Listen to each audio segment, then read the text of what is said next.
Hey, all you beautiful people, it's Ezri here, and welcome to Dax's Desk, a place where we can come together to connect and communicate about all things planning, personal growth, organization, and study. So today I wanted to talk about how to find balance in your university life. For those of you who don't know, I am currently studying the Bachelor of Biomedicine at Melbourne Uni, and I'm in the middle of my second year, so the exact middle. I just finished my exams about a week ago. So one of the problems I faced during uni was finding a balance between study and socializing, or just time for myself and friends as well. The more I went into uni and kind of branched out and found other people with different interests and got to learn from them, the more I realized how balance was really important in university. For a minimum of 3 years, I would be studying quite a difficult course. And in year 12, I was quite academic. I didn't lock myself in my room, but I did something close to it. So I knew it wouldn't be sustainable in university. And if I were to continue down my academic path, I would be studying for more than 3 years. So definitely not sustainable to just dedicate my entire life to studying. I really needed a balance. I needed time that I knew I could spare to enjoy life and to enjoy all the social commitments and my hobbies and my time for personal growth and exercise. So balance encompasses the things on your planner, what times you're studying, what times maybe if you have a part-time job, and what times you're hanging out with friends. But it also includes how you're feeling. So are you feeling balanced with your mental health, your physical health? Are you feeling balanced about if you're enjoying your course? Those sort of things. So this video is about how to find balance in uni your way. And my first tip would be to schedule your study hours around your social commitments or vice versa. For me personally, I scheduled my social commitments first, and I didn't have very many of them, but because I have a boyfriend now, I always scheduled Friday nights and some parts of Sundays to spend some time with him. And those were pretty largish chunks, about 5 hours on a Friday night that I knew I wouldn't be completing any work.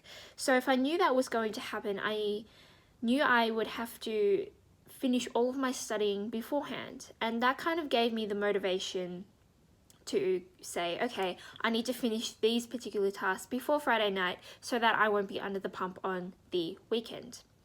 And if you wanted to do it the other way around, schedule your study hours before your social commitments. That would mean having maybe a party invite and being like, okay, I will say yes if I've done all my work before then, but if I haven't, then I'm gonna have to let this one pass because I have an assignment due and it needs to get done. It gives you a lot of structure when you plan out your study hours or social commitments like that. And as I said, it can give you motivation. So it can actually make you more productive with the time you've got. A lot of the times, especially during finals week, I would have days where nothing would break up the study. And I found that a little bit of a struggle because I was so used to having something to look forward to when I was studying. So I would have less allotted time to study, which would make me less likely to procrastinate. So my second tip is to use O-Week and the friends you make to your advantage. So O-Week, first of all, you've got all of these clubs at your disposal. I'm not sure how it is for your universities, but at Melbourne Uni, O-Week was a really cool part of my experience. And for me, I didn't join all of the clubs because I just wasn't interested in all of them. But the one club I did join, and the one club I stuck with for the entire year last year, was Ring of Choir. It's the bomb, guys. It was an a cappella choir, and I made so many friends there, and they really stuck because I was committed to the choir. It was a rehearsal once a week, and just a couple of hours on a Monday made Mondays all the more better.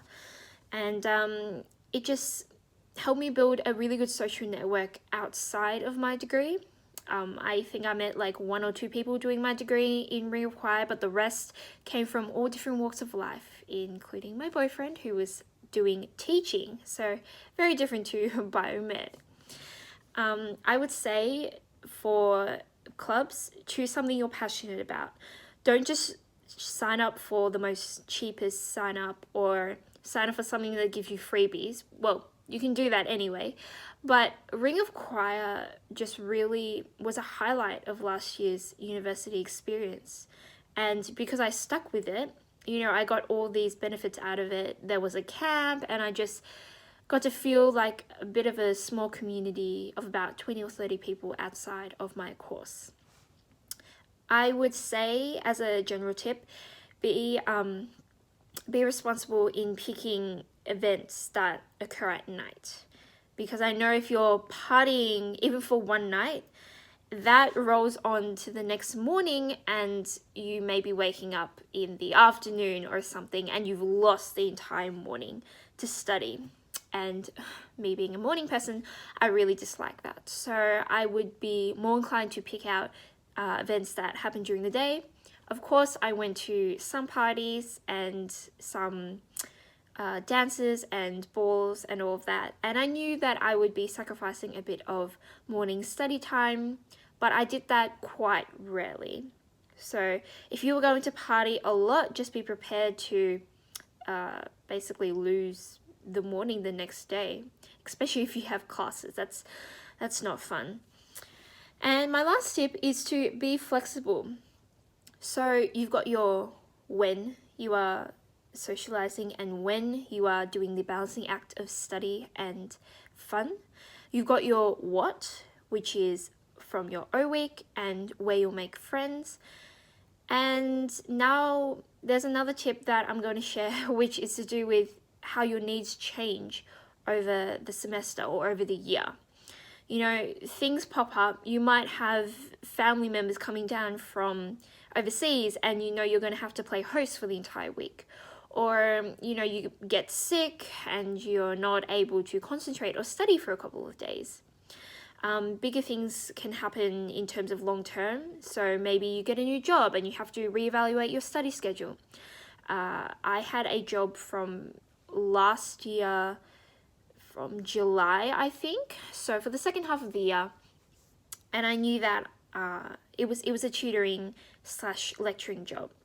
So I knew that I would have to dedicate either a couple of hours during the week or 5 or 6 hours in small bursts throughout the exam period for Year 12s. And I was prepared to take on that role because it was a casual job and I really enjoyed it.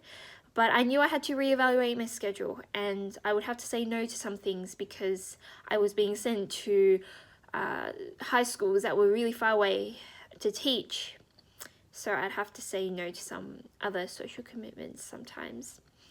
You also might be changing your needs when it comes to exams and finals. So some people like locking themselves up during finals week. I personally do not. But if that's you, then just know that you're going to have to say no during SWAT-VAC.